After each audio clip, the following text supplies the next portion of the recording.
Les conditions d'un État en transition sont-elles systématiquement celles d'un État d'exception? Qu'est-ce que cela signifie d'être dans un État d'exception et que prévoit-il?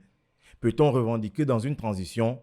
Autant de questions que le commun des Gabonais se pose alors que le pays est dans une phase de transition depuis le 30 août 2023. Il y a État d'exception quand les moyens de l'État s'exerçant dans le cadre de son propre droit connaissent une insuffisance en termes d'action. Si les actions communautaires, voire syndicalistes, allant dans le sens de revendications sont limitées, pour les autorités de la transition, c'est dans un but bien précis. Les revendications aux élans communautaires, je l'ai dit tantôt, voire syndicalistes, connaissent également des restrictions.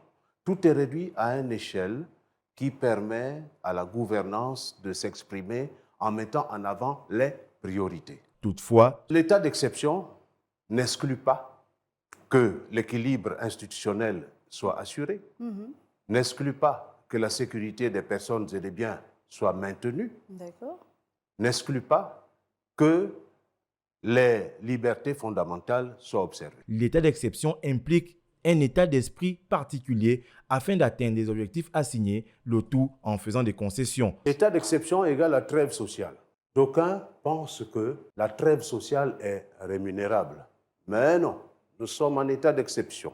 C'est-à-dire nous sommes à un régime qui tourne, comme disent les économistes, en récession.